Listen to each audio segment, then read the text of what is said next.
Hey Cesar, how you doing?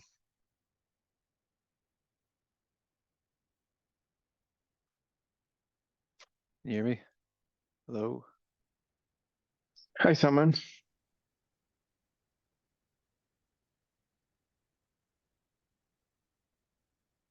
Do you hear me, Simon?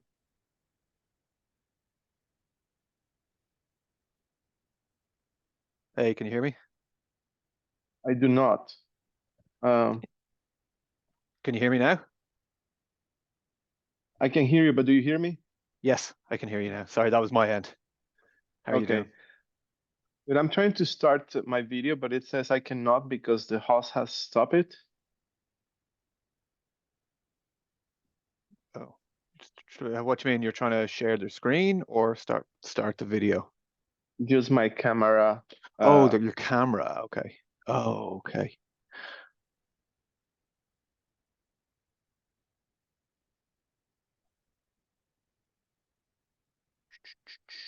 I wonder, is this a setting?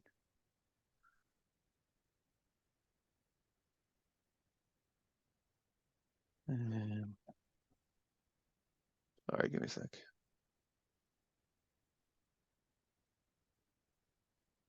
maybe I need to be like co-host or Yeah, make host.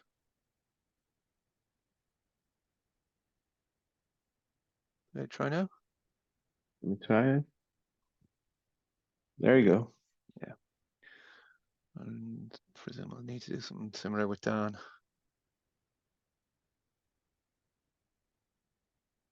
How are you anyway? All set? All set. Rush with this with AU. I'm Yeah, slammed with so many things yeah, thrown my way. yeah. It'll be fine, you know. Um, One thing I want to on the presentation, I don't Mm-hmm. want audio on the video, and I Okay. couldn't disable it. Okay. Let me see if I can, because I have some audio on my video, and I'm gonna make this mute. Okay. And then, oh no, I didn't put in a video. I was gonna put in a video. Yeah, that's fine. Okay. Well, I'll just share the screen, but I won't share any audio. That'll be fine. Yeah, because I think when I play the when I do the full presentation of your present, it comes with audio, but and I couldn't turn it off because I don't have those edit rights. Hmm. Uh, so it might be just a matter of selecting the video, and then in PowerPoint, I think it's under playback. It says mute or something. Hmm. Yeah, I think so. I think it's just when you share your screen.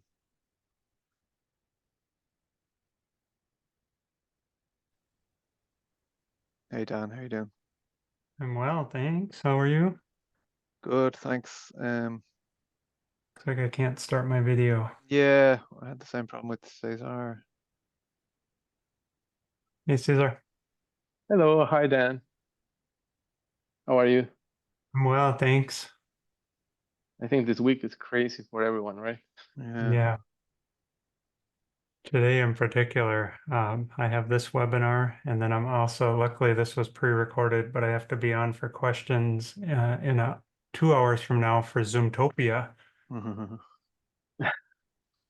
which is Let's kind of get you cool. let's get you done on this then. Yeah, Um, that one's a little more interesting because we're presenting to not just our peers, but maybe potential clients. Mm, yeah. that's always useful. And so, Simon, the people will ask questions in the Q&A panel or in the chat panel or both. Yeah, I guess we'll just say both. I'll keep an eye on it as you guys are going through. And then, how are we going to do the advancing slides? Could I think I can let me just share my screen. I think I yeah, can 'cause give you if you share your screen, we should access. be able Yeah. to select that option to request control, right? Yeah. Sorry, one sec.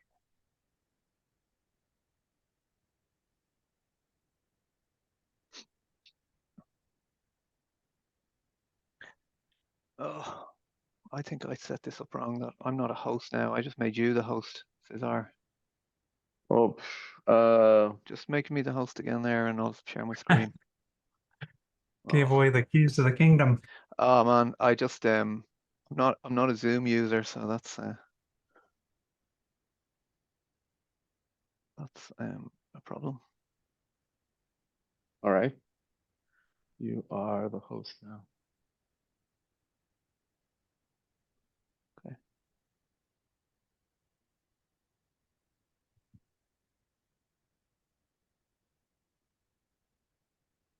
Okay, you should be able to see that.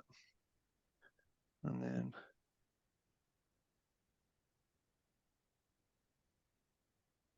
yeah, Chan, you should have it.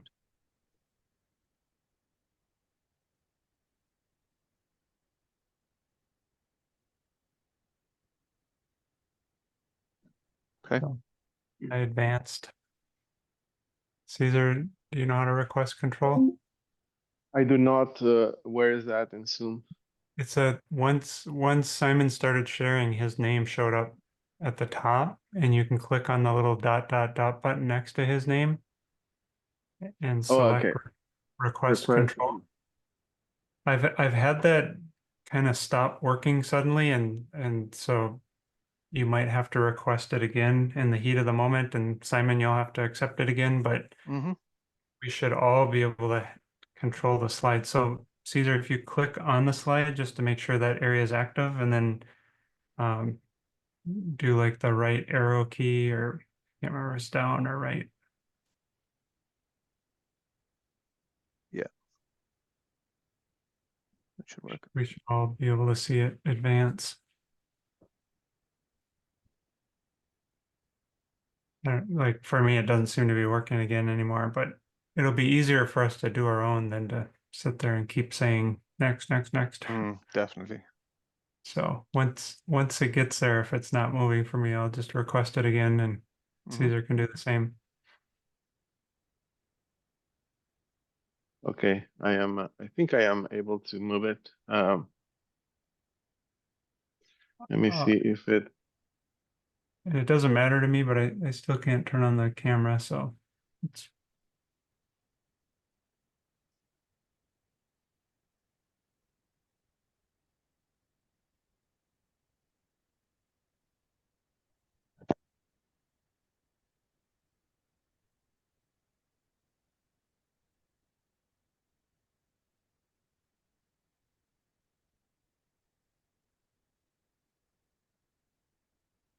I was having the same problem earlier, but and the way Simon fixed it is inviting me as a host. But as a co-host or something.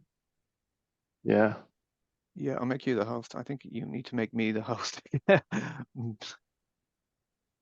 yeah. Turn the camera and then make Yeah, then make Simon me the the host. host. That's it, yeah. There you go.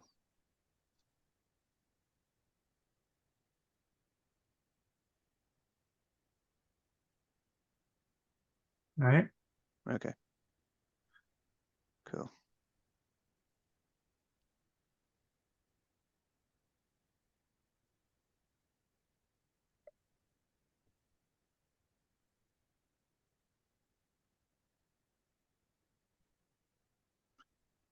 Okay, so a bunch of people starting to arrive, so let's just give it a minute.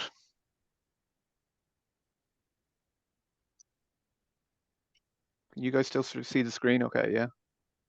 No, I see you. Yeah, I don't think I see your sharing anymore. Oh, try again. Probably got bumped when you changed me to the There we host. go. There you go.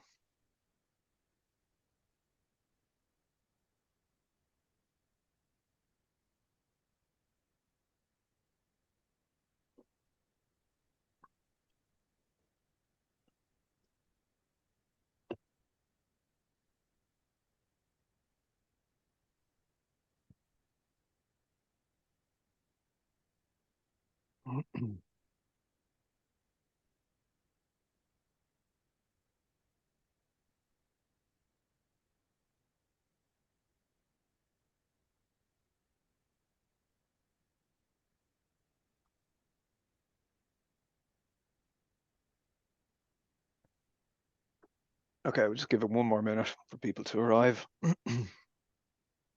And how much time did we have each? 15 minutes, say. 15? Yep. Makes sense. Quick intros, 15 minutes each, and then some Q&A, right? Mm-hmm. And And we'll let then you we get can- onto your Zoom here. Yeah, I Do- mean, it's an hour after this Oh, yeah. one's done, so it's no problem.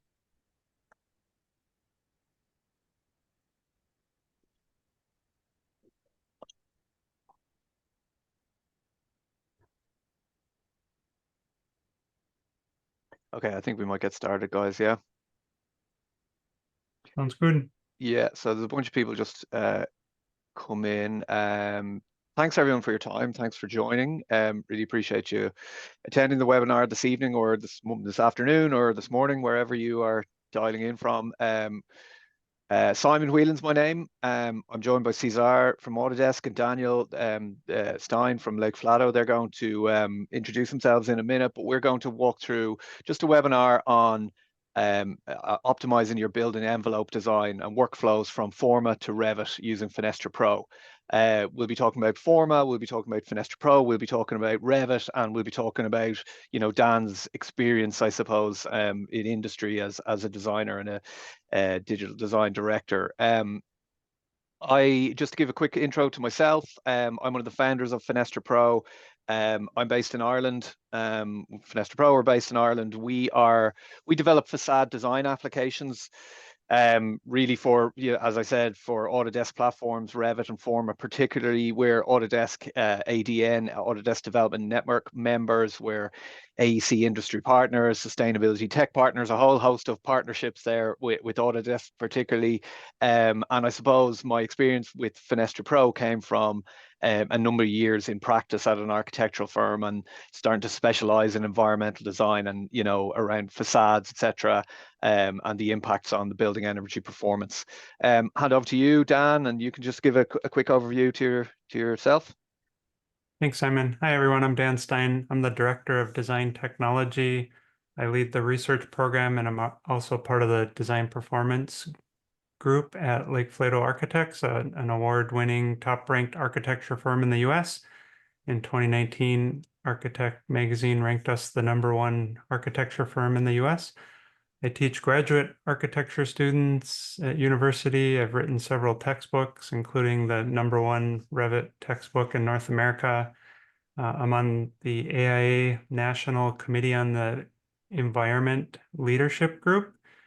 And as part of that, I co-authored recently some updates to the section Architects are Environmentally Responsible within the AIA Public Policy and Position Statement. And then finally, the US version of IES, not the European version of IES. I'm the chair of the Illuminating Engineering Society BIM Standards Committee. That's it for me. Cesar, do you want to give a quick oops, there you are. Hi, everyone. My name is Cesar Escalante, I'm Technical Marketing Manager for Autodesk, focused on the architectural portfolio of products. My role at Autodesk is to be a spokesman of innovation that's coming out of our production pipeline and aligning with the way the industry works. I come from industry. I was a practitioner architect for 20 years before switching to Autodesk in big, large corporate architectural practice. I'm also active member of the AIA at a local and national level. And I am also an educator. I teach BIM and BIM related courses at California College of the Art and at Stanford University. Glad to be here. Cool. Well, maybe we could start with you, Cesar, in a second. Just to give a quick overview on Autodesk, what you guys are doing with Forma at the moment. We'll jump back to me then, and we can talk about, you know, Forma and using it for your envelope analysis, envelope design, etc., and bringing that kind of information from Forma to Revit. Dan then is going to just give us a little bit of an overview on to a project and how those little guys in Lake Flato used Forma, and talk a little bit about facades and how they impact the building performance. And we'll just kind of touch on some of these kind of key benefits as we go. So Cesar, you take it away there. All right. Simon, maybe I'll ask you to move forward, if that's okay. Sure, it seems to be working okay for you there. I'm not touching it, so but yeah, okay. feel free to let me know what you need. Okay. So yeah, I'll give you a quick overview what Forma is and what the main capabilities are. Forma, it's our latest offering that's focused on the front end schematic design. So imagine you as a designer, you start with a blank canvas, and that's the start of any new project, right? But the truth is that we need to make a lot of early calls early in the design process. And these are decisions that shape how our building is going to perform.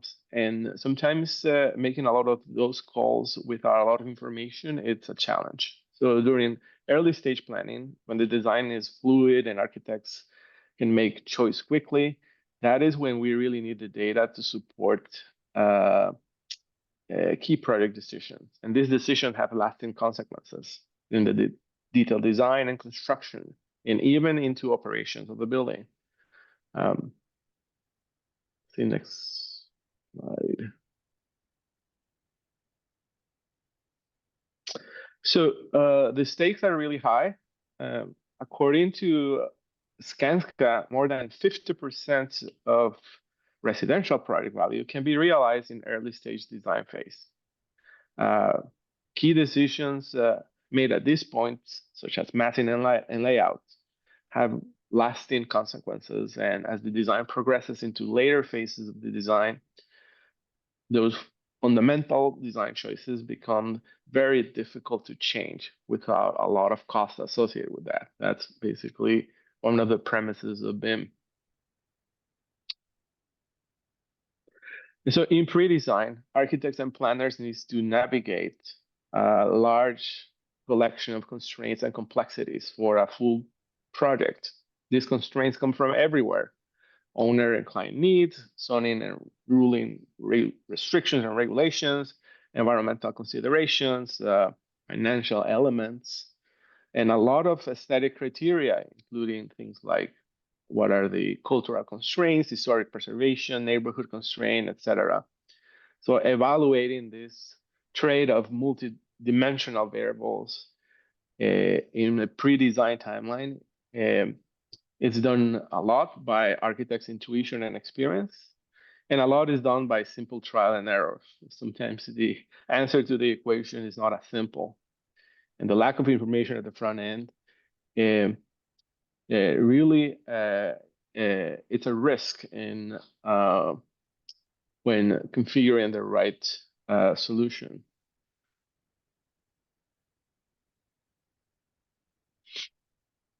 So the problem is that current workflows in pre-design are limit the full potential of what a project could be. So a better pre-design process is one that help us overcome these challenges. The lack of feedback, for example, a lot of designers operate with limited data, leading to poor informed design decisions during the early stage design. Discontinuity, when you're exploring pre-design, converts on desktop files, create versioning headaches, and this results in a lot of wasteful data loss. In the context of collaboration, siloed workflows, it's a challenge. It can lead to lack of consensus across different stakeholders about what's the best direction for a project. And then inefficiencies are also created, limited automation in place, a lot of manual effort, limited our ability to apply creativity and creative solution.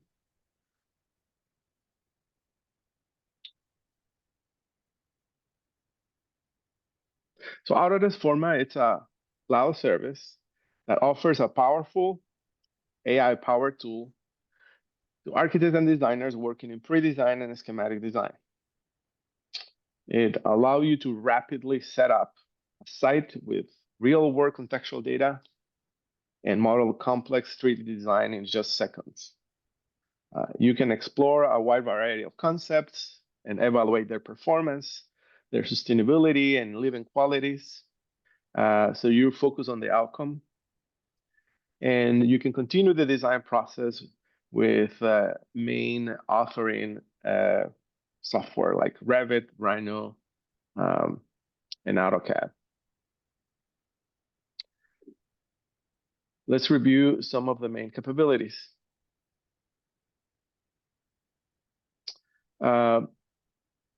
Forma allows you to have a hands-on 3D modeling and contextual data. Architects can start a new BIM project with real-world contextual data. Forma allows you to reduce manual efforts, allowing you to add data like terrain, roads, parcel boundaries. And once the project is set up, you can explore your creativity. Forma automates repetitive tasks with simple and parametric tools. This type of capabilities include tools that are focused on different typologies, the ability to create floor plans, circulation sketches, and parking generators. At the same time, you can draw proposals, multiple proposals at the same time, allowing you to compare trade-off between different design solutions. One of the most powerful features of Forma is the ability to quickly create environmental impact analysis. Forma includes a suite of machine learning-based analysis to reduce trial and error and focus on the project outcomes. This outcome-based design approach allows you to align your sustainability goals early on in the design process. And the open API and our explicit goal of enable connected workflow, it's one of the main Forma features.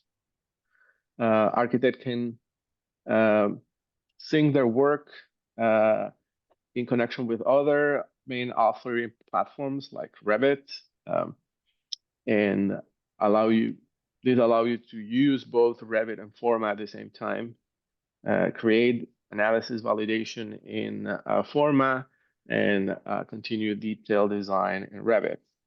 And our open API, which is available through the Autodesk APS services, allows users and third-party developers like Simon to enable high-value customizations for very specific user needs.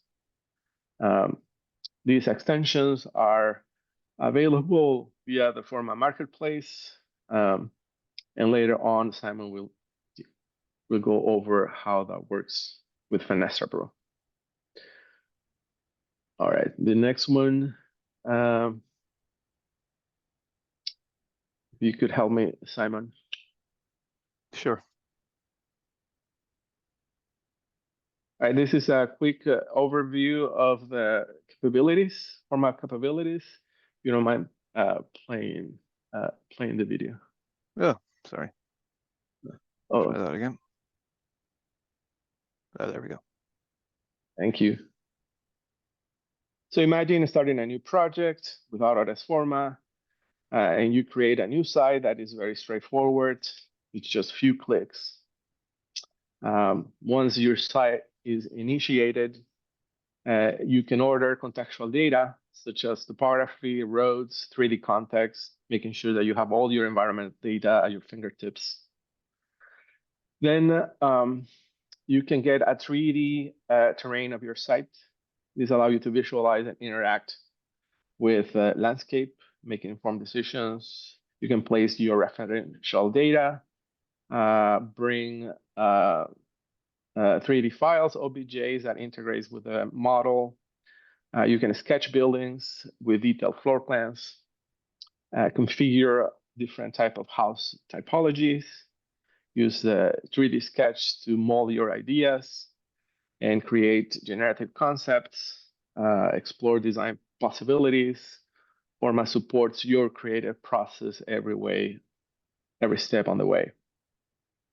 When your concept is ready, you can send your projects into other authoring tools like Revit or additional design development exploration. You can sketch your floor plans, send conceptual layout of your buildings, and add essential elements in the environment like parking, program data, and making sure that the programmatic requirements are met. Within Forma, you can label your elements, making sure that the project has clarity in the organization.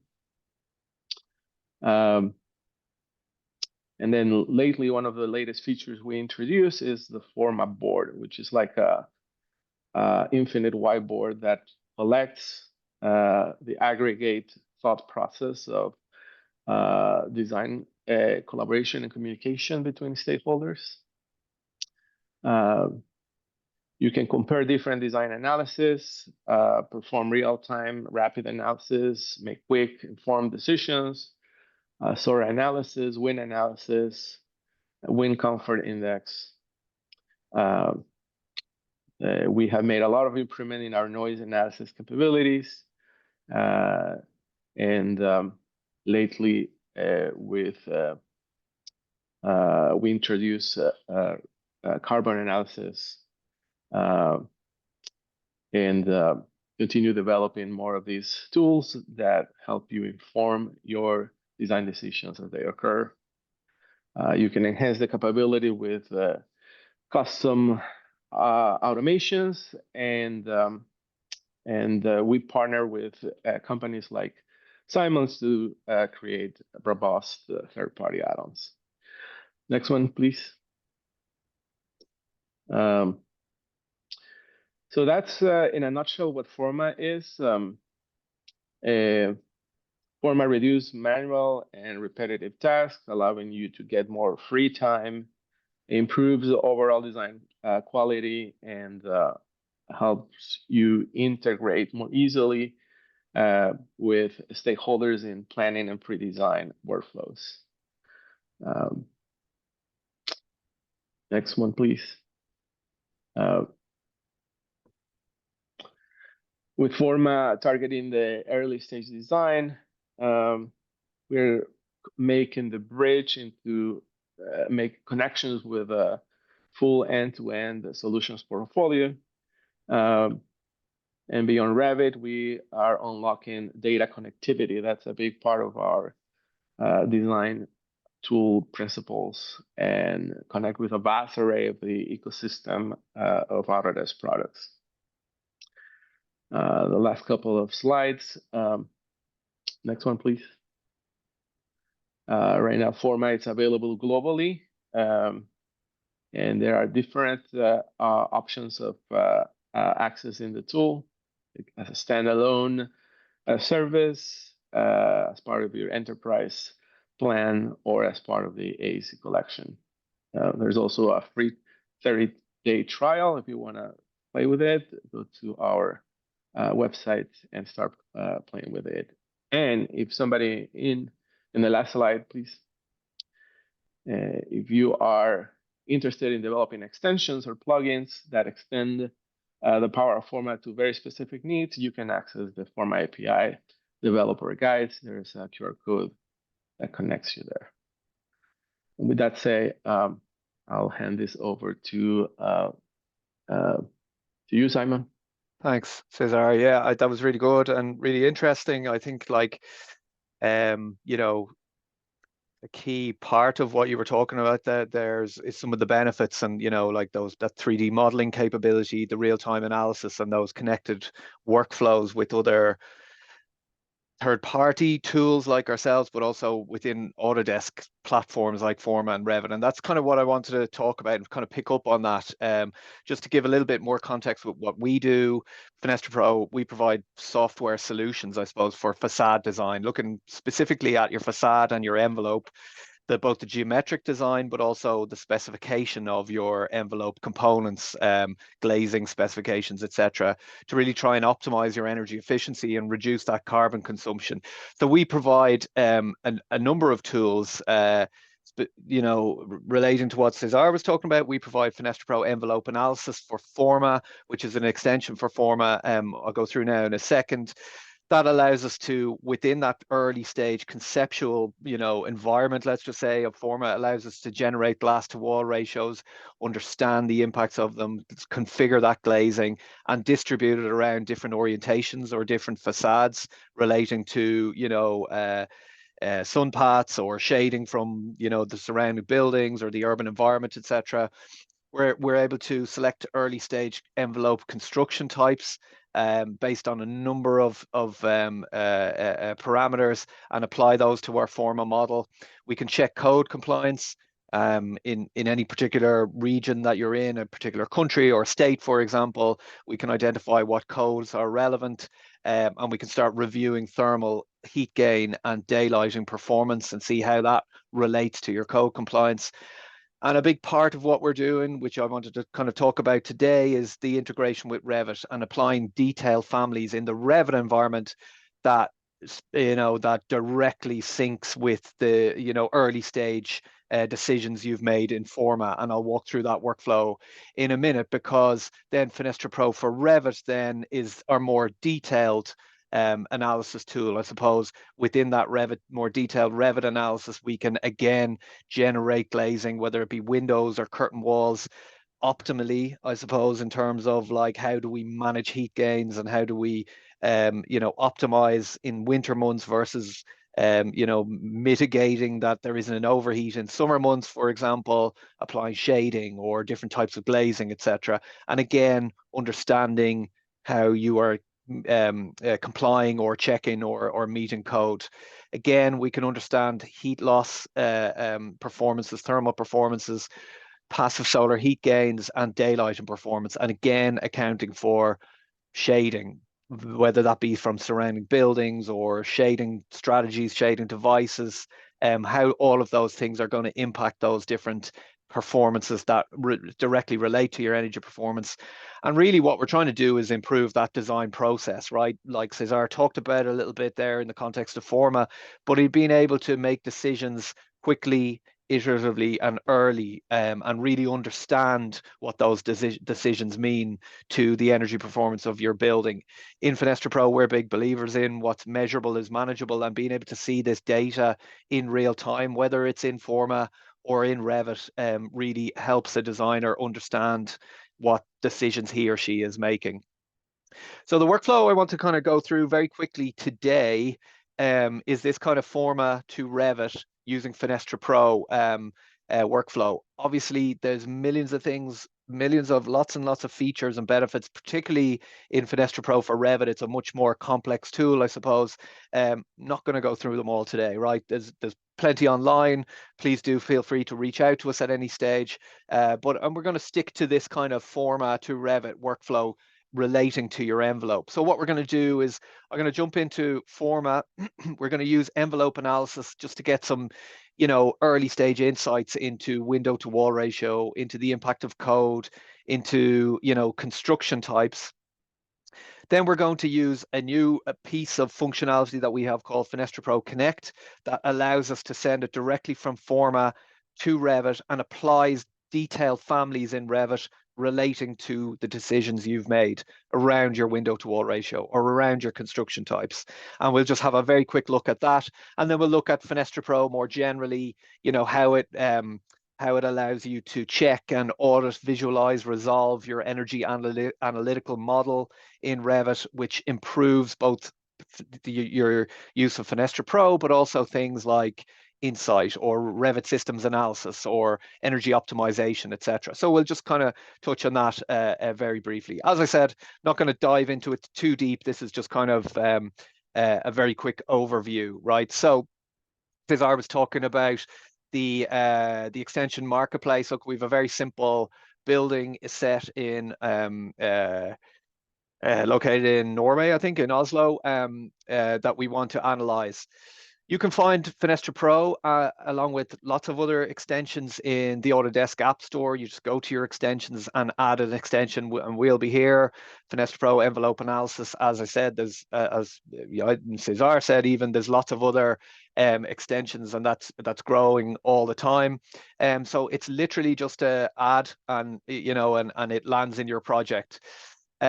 Then your extensions are going to be up here. So there's FenestraPro envelope analysis. I'm going to use this staging version, which is our kind of internal version, just because there's been lots of stuff added in the last couple of weeks. And it will basically ask you for a building to analyze. So this is the really simple building that we've started to apply started to create in this urban environment.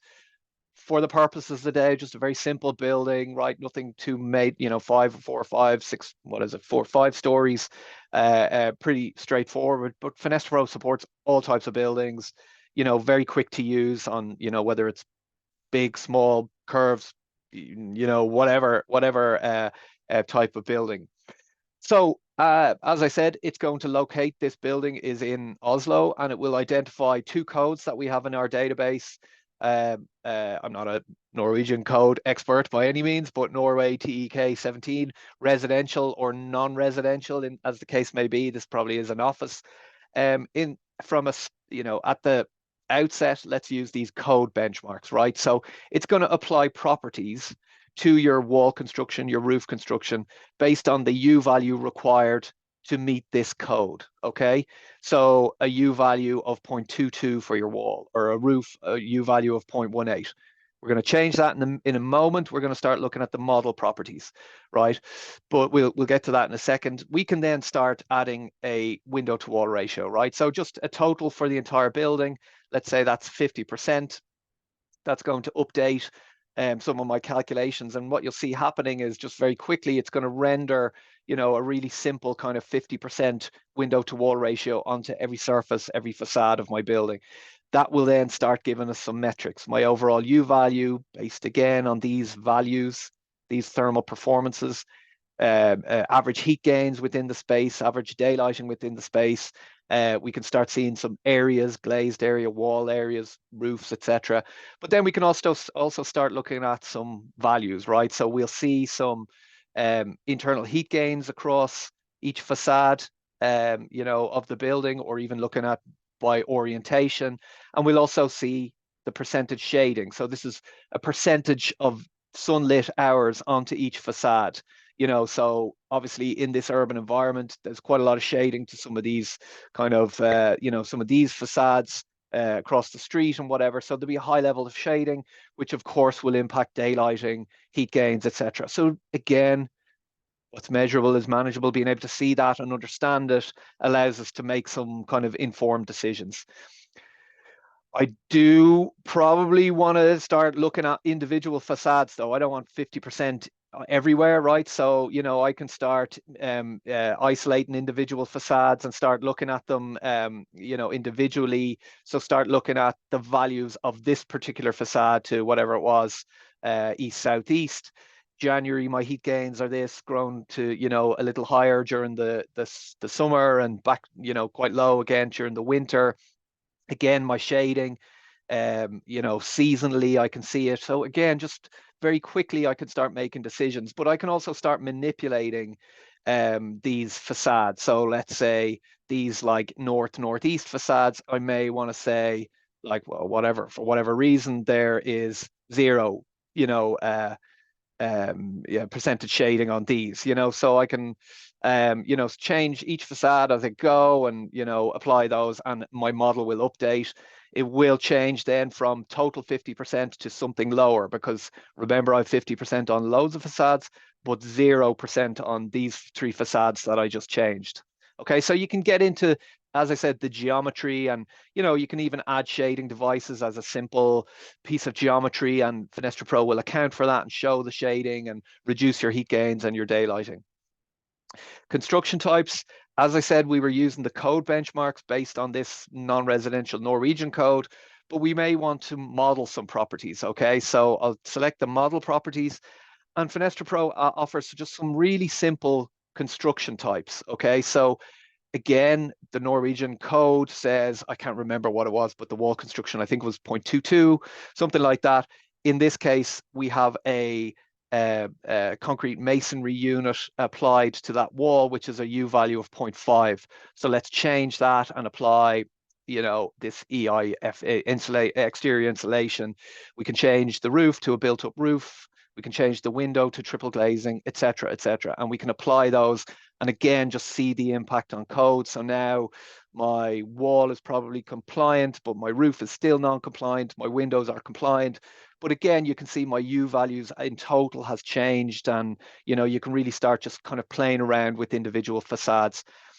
Lots and lots more you can do with that. And you can really start developing this model a little bit further. But I don't want to spend too much time on this. I kind of want to show you this, what we've just added, so we can send this to FenestraPro Connect to apply this information to Revit. So I just hit that, and then I can go straight to Revit and open that up, right? So I've just got a simple kind of, haven't even got opened anything, but if I go to my FenestraPro Connect add-in, it will open that last Revit model, or sorry, Forma model that I was just looking at. Takes a few seconds just to start initializing, importing, adding some of the detail. As we said, we're adding wall systems, roof systems, floors. And I never mentioned, actually, we're also adding the window to wall ratio, or the window geometry, right? So we just had very simple 50% openings. We may want to get a little bit deeper into that and start, you know, manipulating that a little bit more. But FenestraPro is going to add this as Revit, detailed Revit geometry. So it does this kind of little import and little process that it starts adding all this. And then when it does, which I'm hoping won't take too much longer, because you know, these things always take longer when you're trying to talk over them. We can see a model come in with the appropriate levels, with the appropriate details. So we're just about there, and you know, you can see it's probably a little bit scrappy just in terms of maybe some of the levels are over here, but we can select my roof and we can see that we can see that it is a built-up, sorry, I have two screens, it's open up here. We can see that it is a built-up roof system with a U value of 0.25 and a thickness of 350. We can look at our wall systems, which you'll see there's a lot of glazing that has been applied, and it is a triple glazed unit, as we said. Or this wall system is an insulated external insulation system. So it's 225 mil thick. It's a U value of 0.2. So it directly relates to the information that you have applied from Forma, right? I will probably just jump to this in a kind of here's one, you know, we made earlier. I like to have these kind of analytical surfaces and spaces set up that we can start using FenestraPro. This might take a few seconds. I'm on my home broadband, but oh no, we're good. Right, so we can then start. I'm going to actually start. I did this earlier, but like, and it will remember some of this from earlier. So I won't need to go through all this process that I'm about to go through now. But if I'm opening this for the first time, as I said, we've had issues with the energy analytical model in the past. Dan knows well some of the stuff we've been doing at FenestraPro around the EAM. We work closely with Autodesk around them. But one of the things we have done with FenestraPro in the past while is start allowing a user or a designer to understand what their energy analytical model looks like and what is included in it, right? So we can start generating FenestraPro or generating an EAM as part of the FenestraPro onboarding process, right? So here's my model.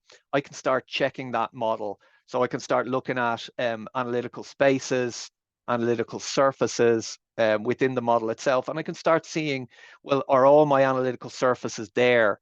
What values do they have? Do they have, like, are my external walls there? Are my internal walls there? My roofs, my floors, etc. So I can really just make sure that I have a robust EAM. In this case, I kind of do, because I just brought it from Forma. It's a pretty simple model. It's working really well. And then likewise our codes, right? So what we're using this Tech 17 non-residential.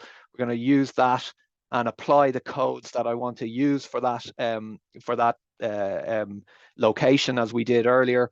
I'm going to turn off the shading calculation because it just takes a few seconds more. But then what we're doing in FenestraPro is we're generating those solar loads, right? We're calculating the shading, or we're calculating the surrounding buildings, or the visible sky angle, etc., vertical sky angle, etc., to calculate daylighting. So whereas Forma is very iterative, very high level, quick quick data, I suppose Revit we're getting into the weeds a little bit more, and we've much more detail around what we're doing. Okay, so just to give you a little whirlwind tour, and I do want to hand over to Dan now in a second, we can navigate across different facades and surfaces. We can, even select them here, and start, applying different glazing types, or starting to apply different geometry. I'll do it very quickly. I'll just select these kind of 3 or 4 surfaces of this particular facade that we left blank earlier on. I'm going to add some windows to that. Let's just say it's a 2-meter wide window. It's a 2-meter high window. And I know our friends in the US are probably wondering what I'm talking about here. But if this is in the United States, or, a imperial model, you will see imperial values. And we're going to say I want I don't know, 25% window to wall ratio. We want to use, let's say, a solar ban triple glazed unit. So we can search for solar ban, and we can reduce the U value that I'm looking for to, to really filter down. Here's a good, actually, I'll go a little bit further. There is, say this one, here's like a good, I think it was a vacuum insulated glass, a VacuumMax unit, so we can apply that. So let's just preview the glazing. We'll see those windows previewed, can create those windows, and it just goes through a very quick process, and it will update my model. I think I'll just pull this off to the other screen. It should just write directly to my Revit model, then all my windows accordingly, and then I'll just refresh that. I'm not going to do this. It's going to just take a second or two, and that will update the energy model and give me some of those values. Of course, then we can just go to the outputs and create a chart, some graphs, some data accordingly that we can export and download and do whatever we want with it. And that'll take, really quick. That'll go through that same process of just recalculating, and we've got some pretty cool info there. So hopefully that gives you a high level. Just to finish out before handing over to Dan, as I said, FenestraPro Envelope Analysis is available for free in the Autodesk App Store. You just go to, add extension, Envelope Analysis will be there. You add it to your project, and that's it, job done. And then FenestraPro for Revit is there's free trials available. Go to our website, FenestraPro.com. You'll find a free trial, or scan the QR code. Just as part of this webinar, we are offering some free training as well. So please do, we'll see your free trial request come in. We'll reach out. We can give you a 1-hour training session just to get you going, or to allow you to understand a little bit better what's going on with FenestraPro. And, hopefully between Forma and FenestraPro for Revit, you might get some use out of it. Hopefully that gives you a good overview. Dan, do you want to pick up from here? Sure. So Simon, I accidentally turned off my video and can't turn it back on. We could just go with it as is, unless you Yeah, want to do that. sure. I'll make you the host, because then you can should be able to push on the slides yourself. Yep. Sounds good. Thank you. But you'll have to share your screen, because I don't have the slide deck open. Oh yeah. Oh no, I can't. Sorry, teething problems here. Just make me sorry guys, make me the host now. Yeah. So we we're go all again. Good. So yeah, I'll just start out by saying we've been using Autodesk Forma for a while now. We use it in lots of applications. We have an urban planning studio that uses it. I teach it at university. I'll get to answering Tony's great question. It is a cloud-based standalone tool, just kind of so you know, and it has the capabilities of doing some really interesting analysis that were previously a fair bit more complicated. We've used tools like Rhino and Grasshopper, which we still do, and have taken the opportunity to compare some of the results. Real quick, kind of lead into talking about Autodesk Forma and then FenestraPro. At Lake Flato, we have a design performance action plan, which guides, a lot of principles in terms of how we develop and deliver projects and based on practice, people, and planet.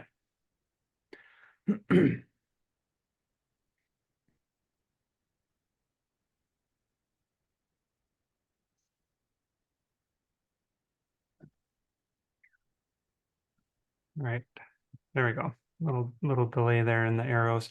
So we have this methodology that we apply to most projects. That above this line is internal project specific workflows. We try to do analysis early and often in a project. So like the graph that Caesar showed, we can affect and implement meaningful change early in a project while it's still actually possible.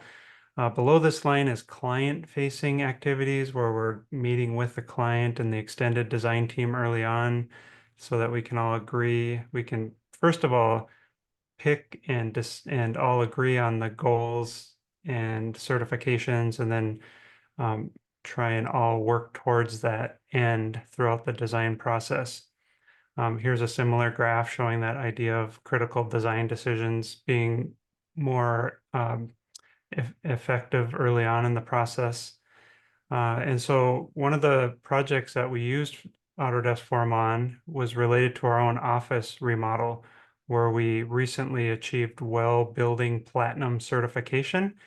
And to get platinum level, we had to earn many points, and a couple of those points were innovation points for outdoor thermal comfort. So this area is actually a garage that or it used to be a parking garage where we deconstructed the roof, and it has kind of a cool circular economy story where we took and used those materials inside the building, work surfaces in our phone rooms and ceiling accents. So one of those things were to look at the temperature modeling outdoors and then what the temperature change is if it's in an extreme situation, which here where I'm based in San Antonio, Texas, it gets quite hot in the month of July. So you can see on the left, 103 degrees Fahrenheit temperature. And then when we add these countermeasures, which is what the WELL building standard calls them, we have a canopy and some trees. We can see that we've effectively changed the temperature by 10 degrees.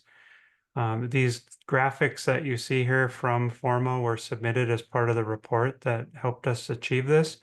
Again, we also compared these same results in our original Rhino plus Grasshopper workflow, both for the outdoor the temperature analysis, the thermal temperature, and then also for the CFD wind analysis. We can measure the existing conditions, see that in some cases it's above the minimum threshold, and then apply countermeasures and then run the analysis again in Forma and get these great graphs.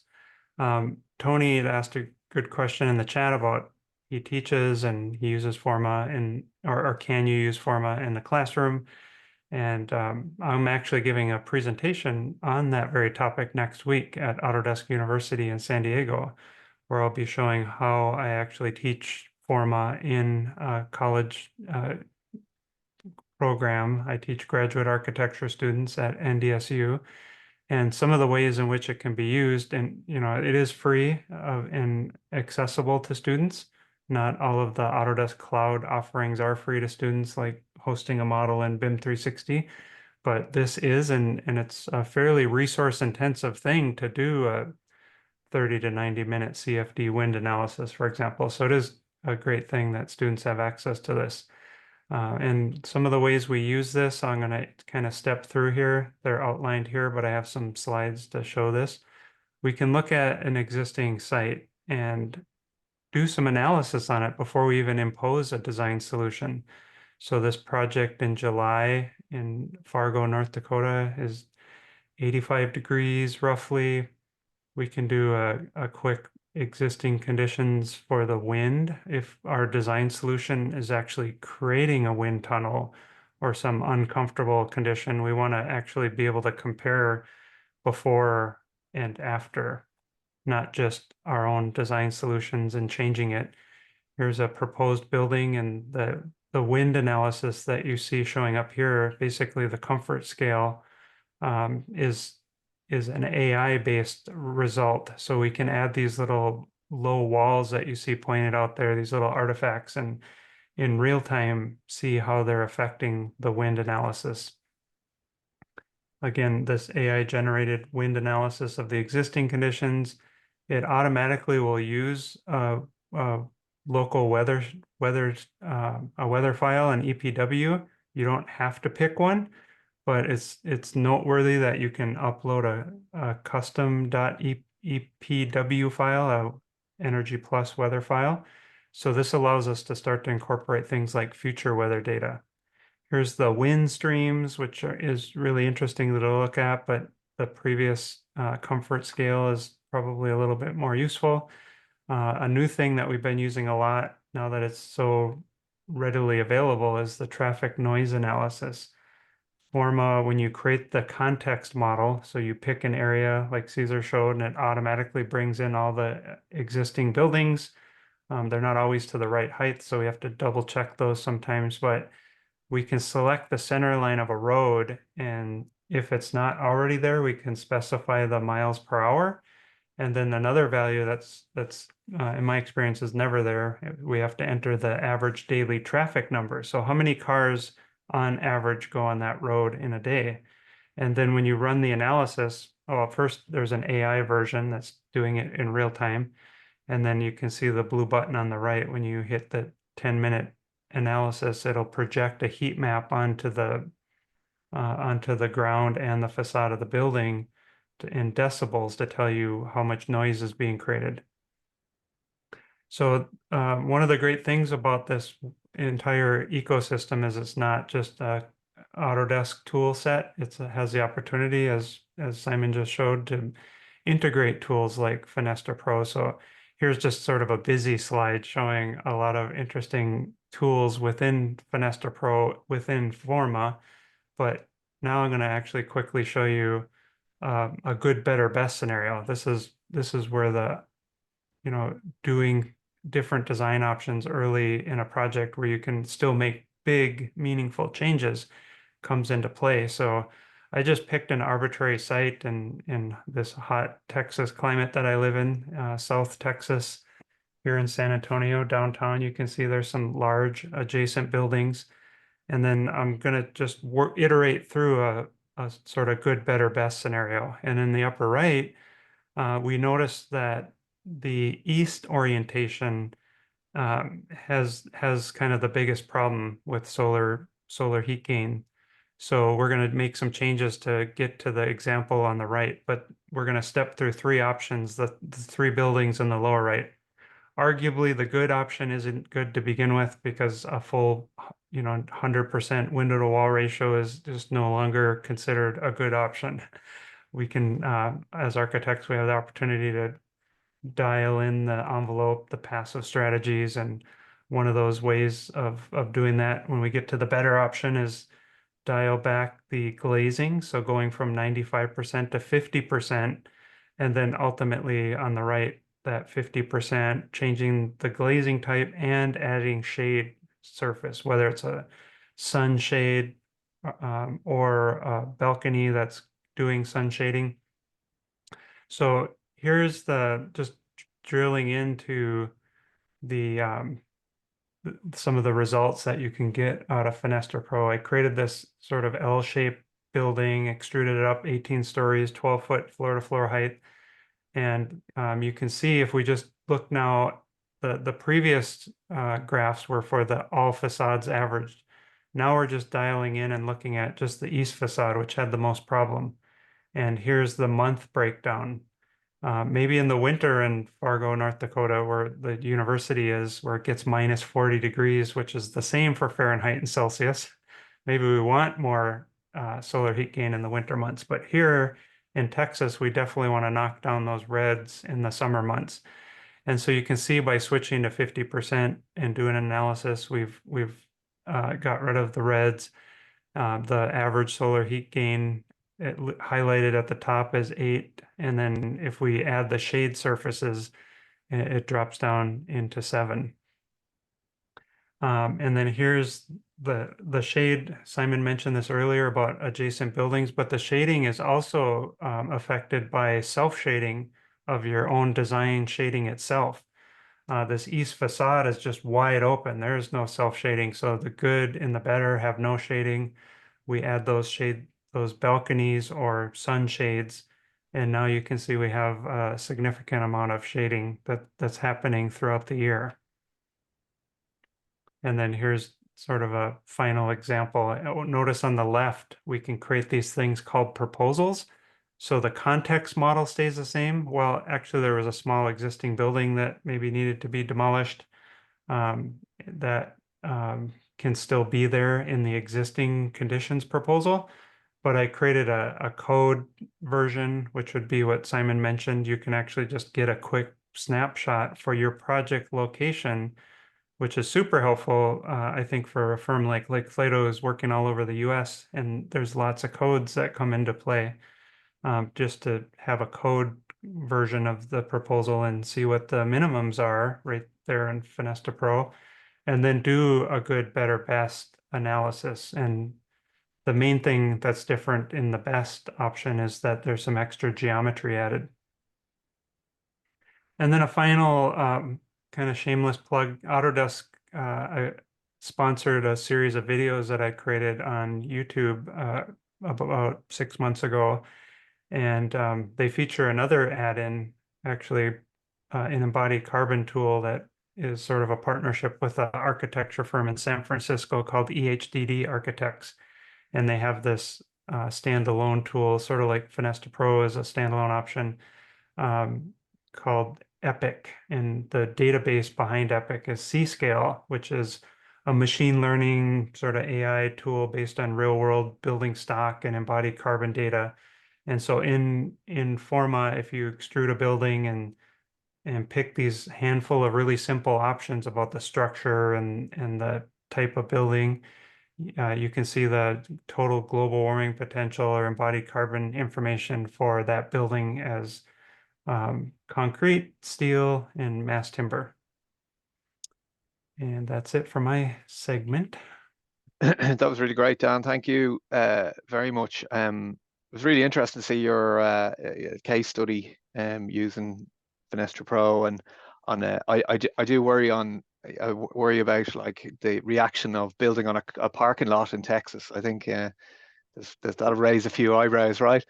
But it was really good. And listen, just to summarize, I know there's a couple of questions there and a couple have been answered, and there's one or two I do want to get to, which I will now in a second. But just so to summarize, Cesar did a really nice job of walking through Forma and giving us that sort of high level overview of how it can be used at that pre-design stage, that very early stage, to understand and make decisions that can really impact the entire project going forward. And the earlier you make decisions, the easier they are and cheaper, let's be honest, they are to make. So it's really essential that we can start looking at proposals and early stage concepts of projects, that we can start understanding some of the data and analysis around it. And some of that analysis, things like FenestraPro envelope analysis gives you a really good understanding of your facade and your envelope design decisions, both the geometry, but also the construction types, the materiality. And now we have that real-time connection with Revit that you can bring things in and start building up a detailed model and analyzing it a little bit deeper.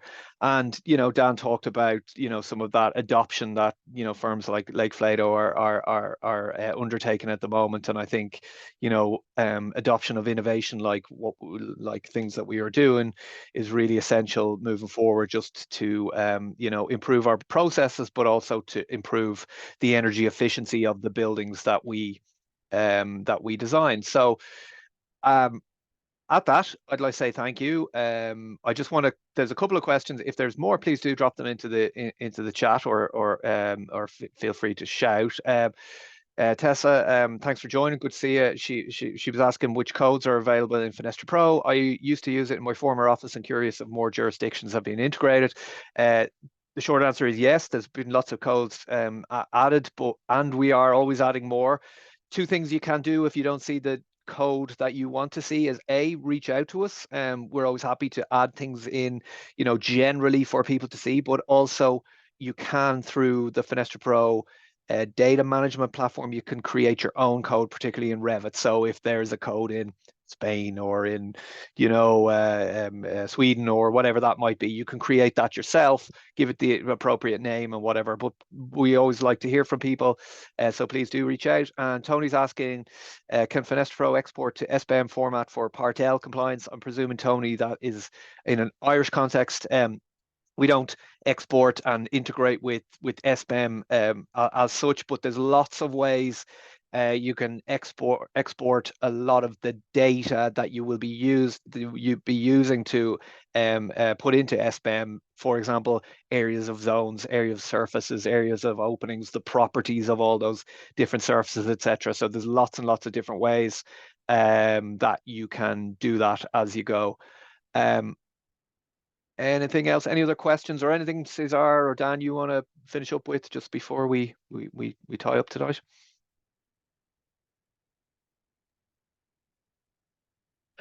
I just want to mention that the engagement that both Simon ourselves have with as software developers with the audience is very important. And like Dan mentioned, the analytical analysis on embodied carbon was the result of our partnership with customers and with practitioners like Dan and in the industry. And I'm hearing from Simon as well. His openness to collaborate with customers in advancing the tool. It's also part of the way software is developed nowadays. And so this bridge to connect with customers and adopt what they think is important in the tools is a really important part of how we develop our tools. And whenever, if you have ways, a suggestion on how to advance both Forma and FenestraPro, we are all ears. Reach out to us via LinkedIn, and we'd like to work with you as well. Yeah, here. So I guess at that, it's just coming up to the top of the hour. So I want to thank Cesar and Dan for joining and giving a really great presentation on their part. Thanks, guys. Yeah, thanks for having us. We're all off to see each other in San Diego at Autodesk University. So I'll see you in real time see you in 3D next week, guys. And I want to thank everyone for joining. As Cesar said, we always are delighted to hear from people. Please do reach out if you have comments, queries, suggestions, anything like that. We'd love to hear from you. So at that, thanks everybody, and have a good rest of your day. Bye.